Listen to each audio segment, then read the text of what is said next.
Good morning mga ka-farmers, at nandito nga ulit tayo sa aking manukan. Ngayon nga ay 3 weeks na itong aking alagang broiler chicken. At nga bumili ako ng timbangan para makita ko kung ilang kilo na sila. So yan guys, ipapakita ko sa inyo ngayon kung ilang kilo na ba itong aking alagang broiler. So yan guys, sabahan nyo ako magtimbang. So tatry natin timbangin yung pinakamalaki. Ayan guys. So ayan guys, titingnan natin yung pinakamalaki. So pipili tayo.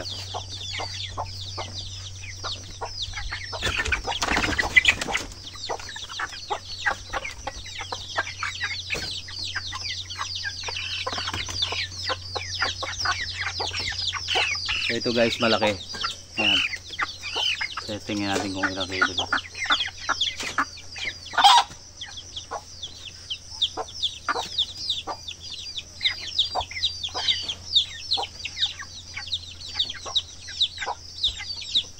So ayan guys, mag-iisa't kalahati na siya. Ayan, mag-iisa't kalahati na itong isa.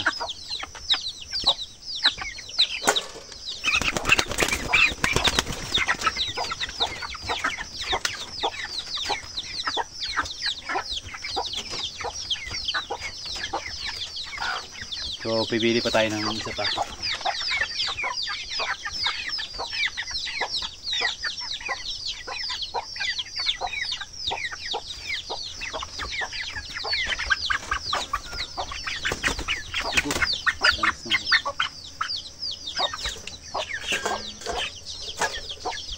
Halos ng kuko guys.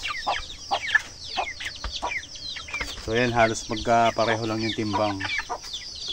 So kulang ng isang guhit para isa't kalahati. So halos pare-pareho lang yung timbang nila guys.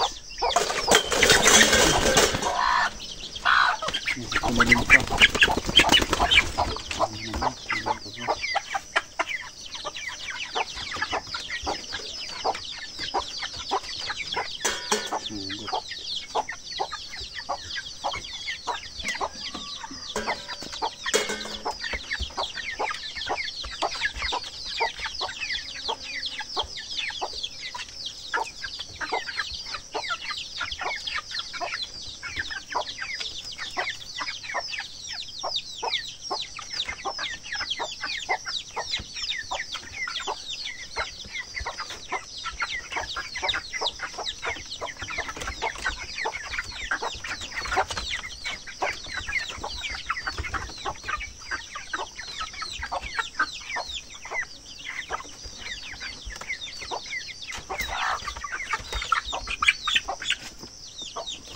Ayan guys, try pa natin isa.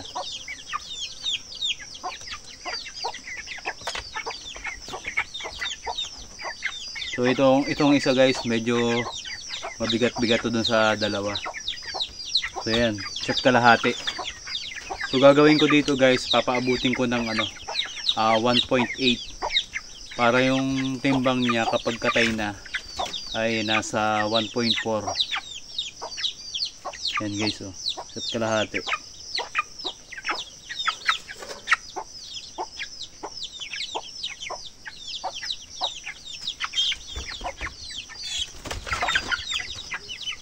Ay, natatakot sila.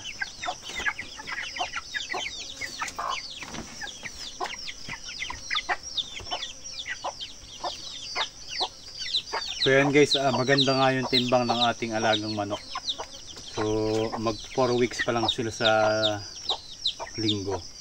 So bali yung 1 month nga nito guys ay sa September 18. At bala ko nga silang i-harvest sa September 18, yung 1 month nila. Kasi maganda naman yung timbang. Halos malapit na sa 1.8. So yun nga yung target natin guys.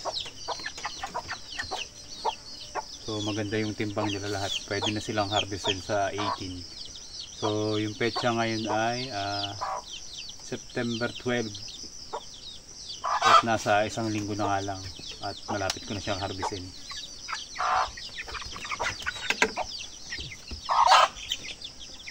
So maganda yung pagkain niya guys. Hindi tayo lugi. Kasi maganda yung timbang niya. So yung pagkain ko na nga ngayon dito ay yung Integra 2000. Tapos yung gamit kong vitamins sa painom ay yung Vitamin Pro. Tapos yan, nakasabit na lahat yung painuman saka yung bakainan kasi nagkakaipot. So yan guys, abangan nyo uli yung susunod ko na vlog dun na sa pag-harvest, dun sa pagkakatay nito mga alaga akong broiler. So yan guys, maraming salamat sa panonood at sana isuportahan nyo pa itong aking vlog. Papalo na rin po ng aking Facebook at pa-subscribe po ng aking YouTube channel. So ayan guys, maraming salamat ulit at hanggang susunod na vlog. Thank you.